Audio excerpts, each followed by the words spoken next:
New hope ಟಿವಿಯ ಎಲ್ಲ ವೀಕ್ಷಕರಿಗೂ ಬೇಗನೆ ಬರಲಿಕ್ಕಿರುವ ಯೇಸು ಕ್ರಿಸ್ತನ ನಾಮದಲ್ಲಿ ವಂದನೆಗಳು. ಶಾಲೋಮ್, ನಿಮಗೆ ಸಮಾಧಾನವಾಗಲಿ. ನೀವೆಲ್ಲರೂ ಕ್ಷೇಮವಾಗಿದ್ದೀರೆಂಬುದಾಗಿ ನಾವು ನಂಬುತ್ತಿದ್ದೇವೆ.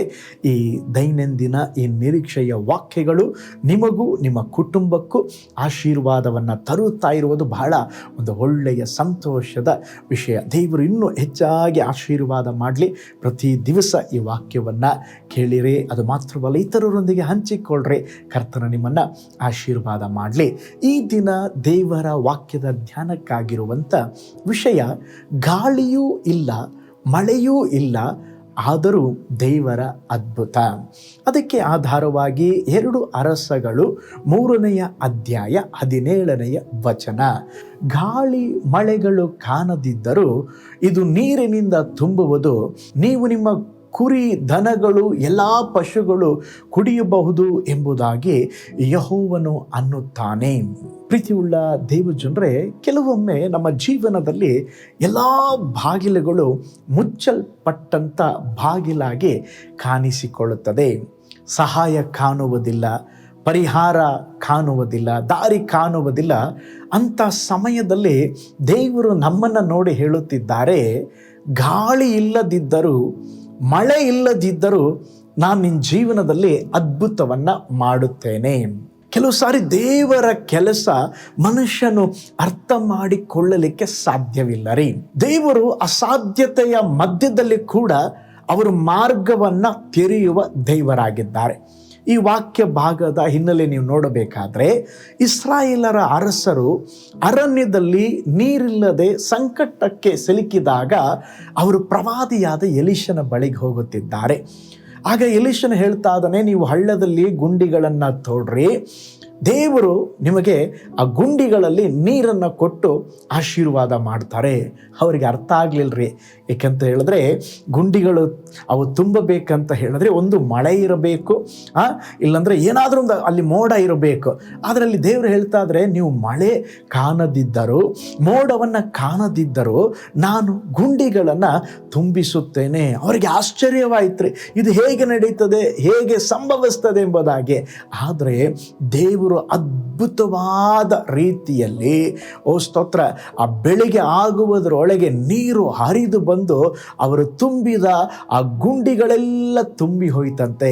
ಇವತ್ತು ದೇವರು ನಮ್ಮನ್ನು ನೋಡಿ ಹೇಳುತ್ತಿದ್ದಾರೆ, ನೀವು ಕೊರತೆಯ ಮಧ್ಯದಲ್ಲಿ ಇರಬಹುದು, ಇದನ್ನು ಹೇಗೆ ಮಾಡ್ತೇನೆ ಎಂಬಂಥ ಚಿಂತೆಯಲ್ಲಿ ಇರಬಹುದು.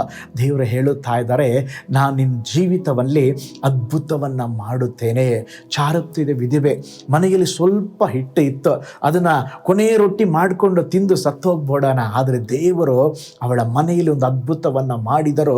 ಕ್ಷಾಮ ಕಾಲ ಮುಗಿಯುವವರೆಗೂ ರೊಟ್ಟಿ ಮತ್ತು ಆಹಾರ ಅವರಿಗೆ ಕಮ್ಮಿ ಆಗಲೇ ಇಲ್ಲಂತೆ. ನೋಡ್ರಿ, ಯೇಸು ಸ್ವಾಮಿ 5 ರೊಟ್ಟಿ 2 ಮೀನುಗಳಿಂದ 5,000 ಜನ ಊಟ ಮಾಡಿ ಇನ್ನೂ 12 ಪುಟ್ಟಿಗಳು ತುಂಬಿದುವಂತೆ. ನೋಡ್ರಿ, ಸ್ವಲ್ಪದರಲ್ಲೇ ಹೆಚ್ಚಿಸುವ ದೇವರು, ಶೂನ್ಯದಲ್ಲೇ ಅದ್ಭುತ ಮಾಡುವಂಥ ದೇವರು, ಒಣ ಭೂಮಿಯಲ್ಲಿ ನದಿಯನ್ನ ಹರಿಸುವ ದೇವರು. ಮನುಷ್ಯರು ಹೇಳ್ಬೋದು, ಇದು ಸಾಧ್ಯವಿಲ್ಲ, ಇದಕ್ಕೆ ಪರಿಹಾರವಿಲ್ಲ.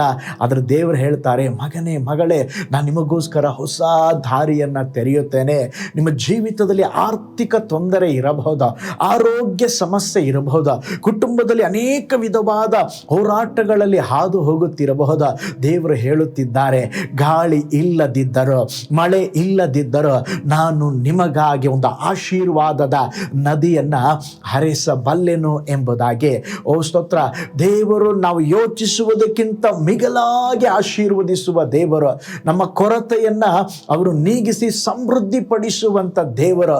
ಒಣ ಭೂಮಿಯನ್ನು ಆಶೀರ್ವಾದದ ತೋಟವನ್ನಾಗಿ ಮಾರ್ಪಡಿಸುವಂಥ ದೇವರು. ಪ್ರೀತಿಯುಳ್ಳ ದೇವಜನರೇ, ನೀವು ಯಾವ ಪರಿಸ್ಥಿತಿಯಲ್ಲಿ ಹಾದು ಹೋಗುತ್ತಿದ್ದೀರಾ ನನಗೆ ಗೊತ್ತಿಲ್ಲ, ಆದರೆ ನಿರಾಶರಾಗಬೇಡ್ರಿ. ದೇವರನ್ನ ನಂಬ್ರಿ, ಪ್ರಾರ್ಥನೆಯಲ್ಲಿ ದೇವರನ್ನ ಹುಡುಕರಿ. ಸ್ವಾಮಿ, ನೀವು ಹೇಳಿದ್ದೀರಾ ಗಾಳಿ ಇಲ್ಲದಿದ್ದರೂ ದೇವರೇ, ಮಳೆ ಇಲ್ಲದಿದ್ದರೂ ಅದ್ಭುತವನ್ನು ಮಾಡುವಿರಿ ಎಂಬುದಾಗಿ. ಹಾಗಾದರೆ ನೀವು ಹೇಳಬೇಕು, ಗಾಳಿ ಇಲ್ಲದಿದ್ದರೂ ನನ್ನ ದೇವರು ನನಗಾಗಿ ಕ್ರಿಯೆ ಮಾಡ್ತಾರೆ, ಮಳೆ ಇಲ್ಲದಿದ್ದರೂ ದೇವರ ಆಶೀರ್ವಾದ ಮಾಡ್ತಾರೆ. ಅಸಾಧ್ಯತೆಯಲ್ಲಿ ಕೂಡ ದೇವರು ನನ್ನ ಜೀವನದಲ್ಲಿ ಅದ್ಭುತವನ್ನು ಮಾಡ್ತಾರೆ. ಹಾಗಾದರೆ ದೇವರನ್ನು ಎದುರು ನೋಡ್ರಿ. ದೇವರು ನಿಮ್ಮ ಜೀವಿತದಲ್ಲಿ ಈ ದಿನವೇ ಒಂದು ಅದ್ಭುತವನ್ನು ಮಾಡಲಿಕ್ಕಿದ್ದಾರೆ. ಕಣ್ಗಳನ್ನು ಮುಚ್ಚೋಣ, ನಾವು ಪ್ರಾರ್ಥನೆ ಮಾಡೋಣ. ಪರಲೋಕದಲ್ಲಿ ವಾಸ ಮಾಡುವ ನಮ್ಮ ತಂದೆಯಾದ ದೇವರೇ, ಅದ್ಭುತವಾದ ನಿಮ್ಮ ವಚನಗಳಿಗಾಗಿ ಸ್ತೋತ್ರಪ್ಪ. ಗಾಳಿ ಇಲ್ಲದಿದ್ದರೂ, ಮಳೆ ಇಲ್ಲದಿದ್ದರೂ ನೀವು ತೋಡಿದ ಗುಂಡಿಗಳು ನೀರು ತುಂಬುವು ಎಂಬುದಾಗಿ ಹೇಳಿದ ಹಾಗೆ ಇವತ್ತು ದೇವರೇ, ನಮ್ಮ ಪರಿಸ್ಥಿತಿಗಳು ದೇವರೇ, ಸವಾಲುಗಳು, ಹೋರಾಟಗಳು ಎಲ್ಲ ತದ್ವಿರುದ್ಧವಾಗಿದ್ದರೂ ನೀವು ನಮ್ಮ ಜೀವಿತದಲ್ಲಿ ಅದ್ಭುತವನ್ನು ಮಾಡಬಲ್ಲೆ ಸ್ವಾಮಿ.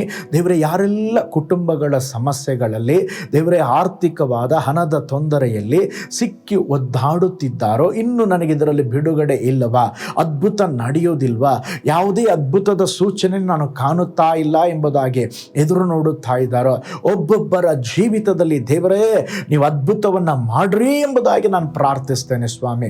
ಈ ಕ್ಷಣವೇ ಒಂದು ಅದ್ಭುತ ಸಂಭವಿಸಲಿ ಎಂಬುದಾಗಿ ನಾನು ಪ್ರಾರ್ಥಿಸ್ತೇನೆ ಸ್ವಾಮಿ. ಈ ವಿಡಿಯೋನ ವೀಕ್ಷಿಸ್ತಾ ಇರುವ ಎಲ್ಲರ ಮೇಲೆ ನಿಮ್ಮ ಆಶೀರ್ವಾದ, ನಿಮ್ಮ ದಯೆ, ನಿಮ್ಮ ಕೃಪೆ ಇರಲಿ. ಆಶೀರ್ವಾದ ಮಾಡ್ರಿ ಯೇಸುವಿನ ಹೆಸರಿನಲ್ಲಿ ತಂದೆಯೇ, ಆಮೇನ್. Price lord. ಹಾಗಾದರೆ ಕರ್ತನು ನಿಮ್ಮ ಜೀವಿತದಲ್ಲಿ ಕೂಡ ಅದ್ಭುತ ಮಾಡಲಿಕ್ಕಿದ್ದಾರೆ. ಪರಿಸ್ಥಿತಿಗಳನ್ನು ನೋಡಬೇಡ್ರಿ, ದೇವರನ್ನು ನೋಡ್ರಿ. ದೇವರನ್ನು ದೃಷ್ಟಿಸುವಾಗ ದೇವರು ನಿಶ್ಚಯವಾಗಿ ನಿಮ್ಮ ಜೀವಿತದಲ್ಲಿ ಅದ್ಭುತವನ್ನು ಮಾಡುವರು. God bless you.